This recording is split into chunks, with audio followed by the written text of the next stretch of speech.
أهلا وسهلا بكم أعزائنا المشاهدين في حلقة جديدة يقدمها لكم مركز يمن انفورميشن، ثنائي من الوجوه الفنية الصاعدة الشابة في ساحة الفن اليمني.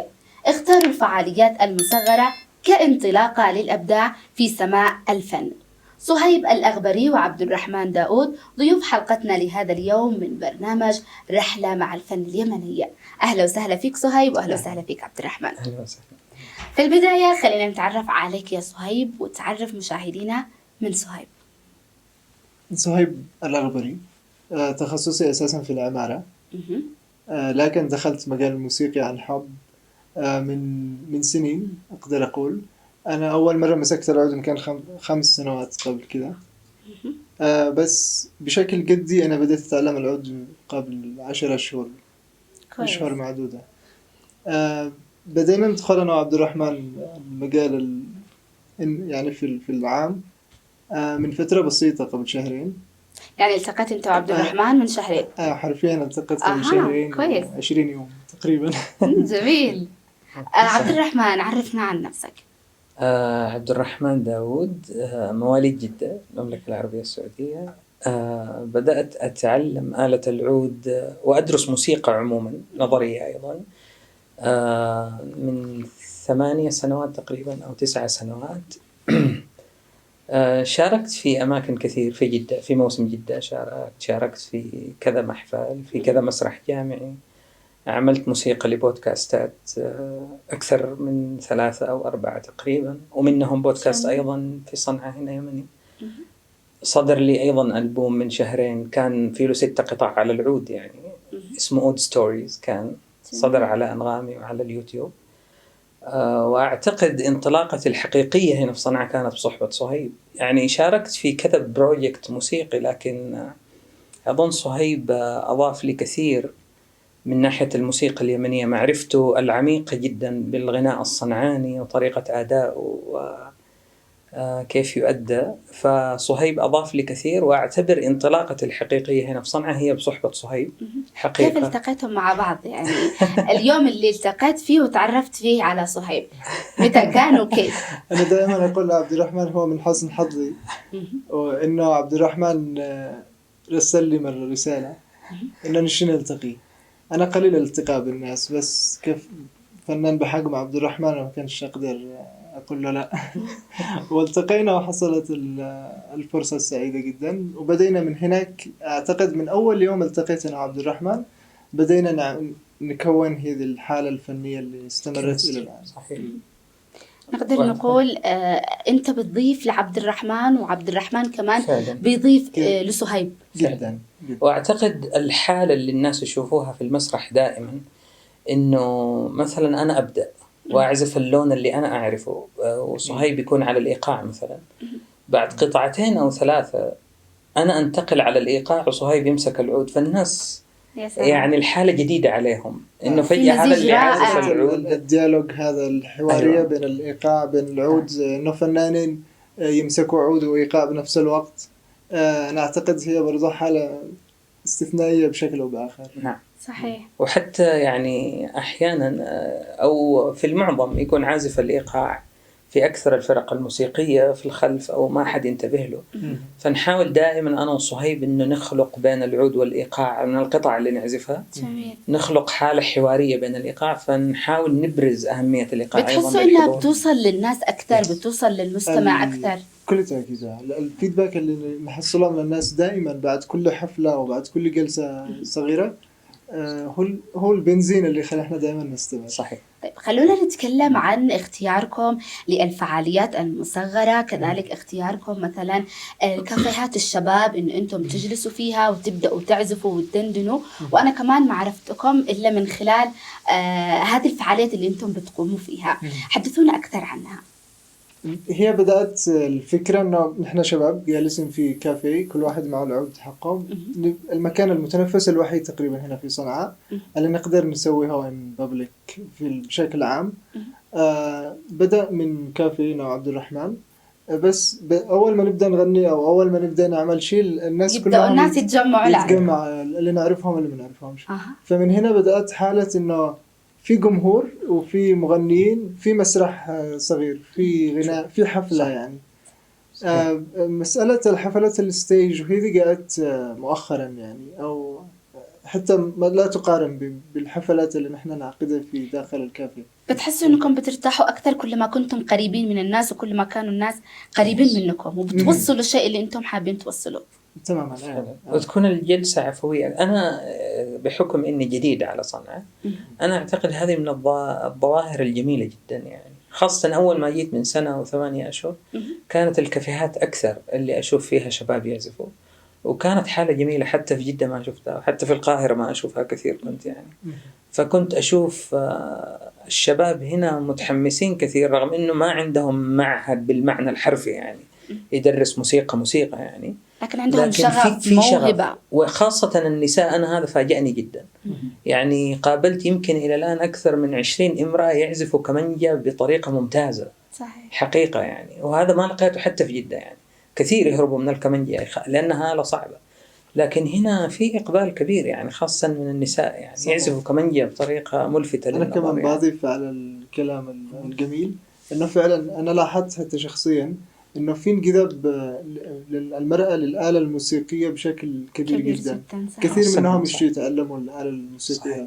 بس كثير منهم الظروف كانت ما تسمحش. فنحن برضه نحاول إنه نقرب الآلة الموسيقية للناس هذول اللي يشتوا يسمعونا واللي يشتوا يتعلمونا. لما يكون الجلسة بسيطة تكون الآلة أقرب لهم. صحيح. تكون الجلسة عفوية وبسيطة. أيوة. صحيح. طيب خلونا نسمع شيء عزف غناء نرتب الجو. إيش نعمل؟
سلام عليكم. حلو المزيج والحوار اللي تكلمتم عنه بين الآلات. طيب خليني عبد الرحمن أسألك، إيش أحد الصعوبات اللي ممكن يواجهها الموسيقي في مجال الفن؟ الصعوبات كثيرة، غير صعوبات. في كثير ناس لما يتكلموا عن الصعوبات يتكلموا عن الأهل وكيف واجهوا المجتمع، لكن أنا ما واجهت هذه الصعوبة تحديدا. يعني بيتنا كان موسيقى من ناحية السماع يعني، فساعدني كثير، كنا نسمع من طفولتنا يعني. لكن أنا أظن أكبر صعوبة واجهتني إنه ما في تدريس موسيقي حقيقي في المجتمع حقنا، مش بس في اليمن، في الوطن العربي كامل يعني. صعب جدا، وأول ما تدخل تحس نفسك تايه يعني غير مثلا الفن أو الرسم كان في حصص في المدرسة، يعني في عندك فهم عام حتى لو أنت ما أنت رسام. لكن الموسيقى لا، أكثر الناس بالنسبة لهم الموسيقى غامضة، وفي مثلث كذا جاب كبير، أنا دائما أسميه مثلث اللي يخوف يعني. في جابات كبيرة بين أضلاع ثلاثة، في جاب عندنا في المجتمع العربي بين الموسيقى والموسيقى نفسها، فتلقي حتى العازف مش فاهم الموسيقى نظريا كيف تشتغل، هو يتعلمها بالسماع. وفي جاب بين الموسيقي والمتلقي، وفي جاب أكبر وأوسع بين المتلقي والموسيقى نفسها. فالمتلقي مش عارف أي شيء عن اللي جالس يسمعه أصلا. فهذا الجاب متعب، وتحديدا لآلة العود أنا واجهت صعوبة إنه آلة العود مرة مقولبة، قالبها جامد جدا يعني. نقدر نقول إنها تعتبر من الآلات الصعبة يعني نسبة من الآلات الأخرى. ممكن تكون من أصعب 5 آلات يعني تنحط في هذا الجانب. لكن المشكلة الأكبر هي إنه قالبها جامد، يعني الناس لو شافك ماسك عود يبغاك تعزف كذا، ولا حيقول عنك ما أنت عازف. فالناس عندهم فكرة مسبقة كيف العود لازم يكون، وما يعتبروا آلة موسيقية أصلا قبل ما تكون آلة هم يسمعوا عليها الغنى وكذا. فعلشان تكون شخصية فيها تحتاج وقت طويل ودراسة أيضا طويلة علشان تقدر تكون الشخصية حقك على الآلة. فهذه من ضمن الصعوبات يعني اللي واجهتها جدا فعلا. صايب، فين تعلمت الموسيقى، أو هل في معهد تعلمت فيها الموسيقى، أو إنه موهبة ونميتها أنت من غير ما تتعلم؟ هذه برضه من ضمن الصعوبات اللي أنا أضيفها لكلام عبد الرحمن. أنا ما كانش عندي الوقت الكافي إن أنا أدخل معهد موسيقي. هذا إضافة لأنه ما فيش معهد موسيقي حقيقي في اليمن. بس في معاهد، في كذا معهد يعلم الموسيقى، بس مش بالشكل الكافي أو اللي نحن نأمل إن نحن نخوضه بجدية. عشان كذا أنا أخذت آلة العود عندي في البيت وجلست أمسكها في البيت. قريت الموسيقى نظريا برضه، بس هذا كله ما أعتقدش إنه كافي إنه لي أنا شخصيا. فمن ضمن خططي المستقبلية كمان إن أنا أدرس الموسيقى بشكل أكاديمي أكثر. جميل. طيب هل كان لكم تجارب مثلا شاركتم في احتفالات، في حفلات، في مسارح، أو فقط اقتصرتم على الفعاليات الصغيرة؟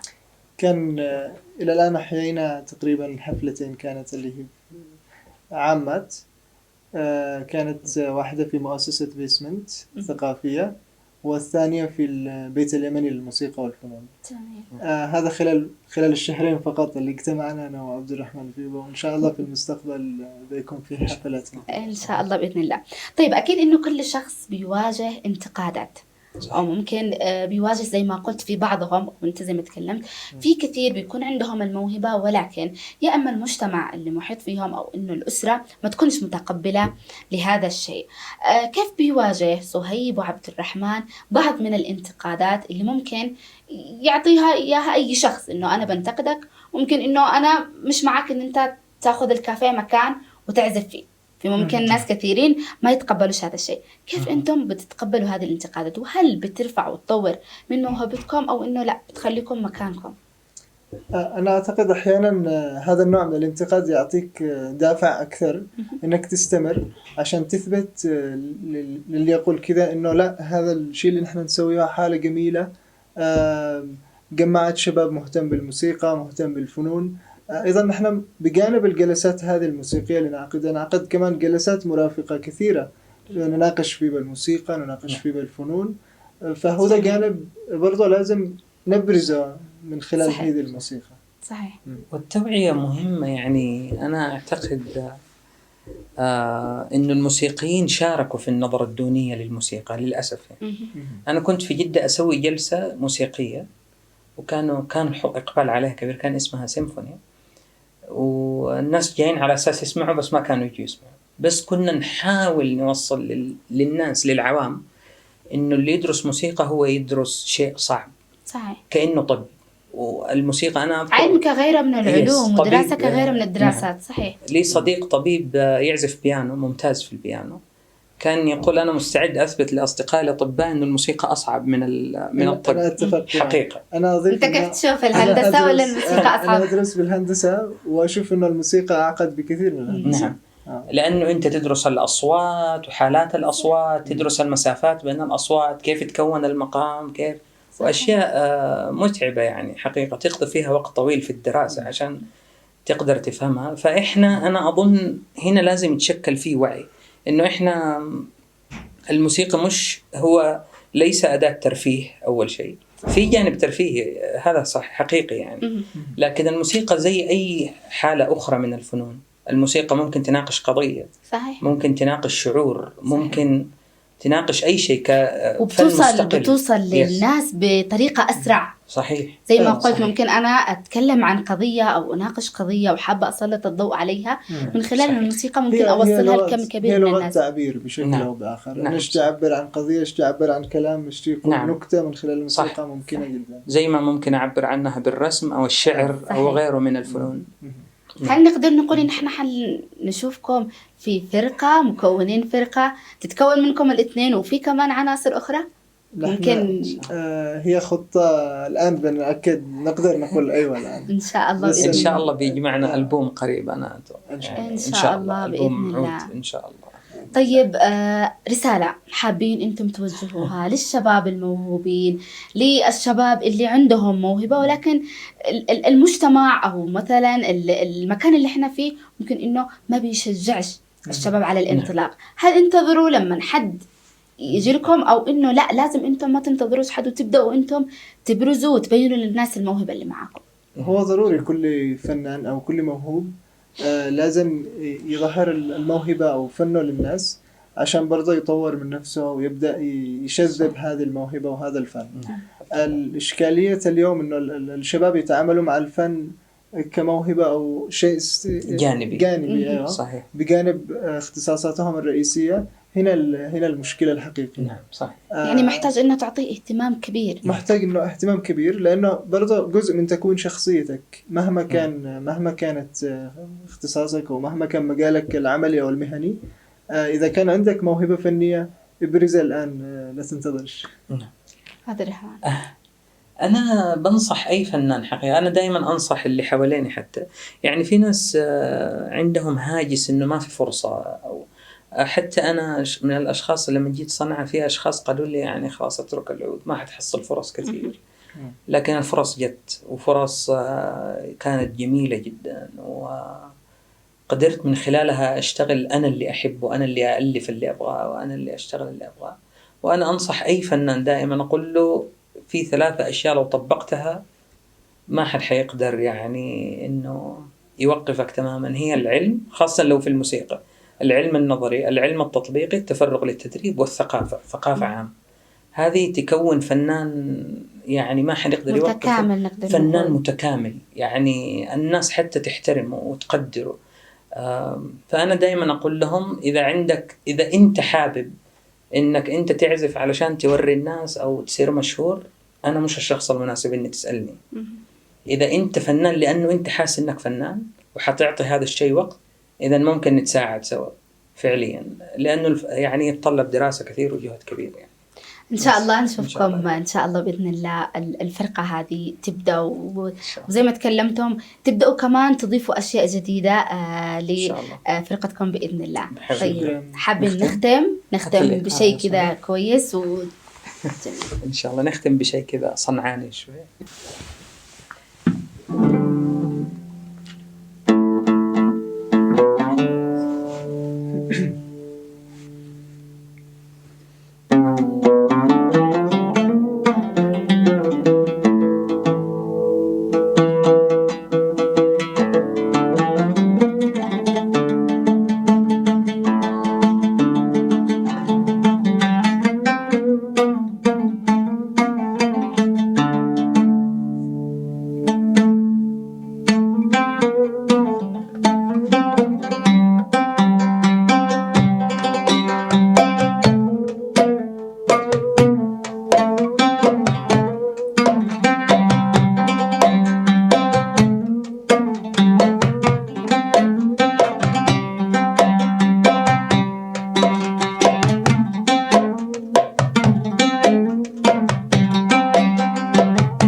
شكرا على وجودكم، وإن شاء الله بإذن الله تستطيعوا أنكم تحققوا كل طموحاتكم وأحلامكم في مجال الموسيقى. شكرا لمركز يمن انفورميشن على هذا الاستضافة، نحن سعيدين جدا. شكرا لكم. شكرا لك. إذن أعزائي المشاهدين، لاقونا في حلقات قادمة، إلى اللقاء.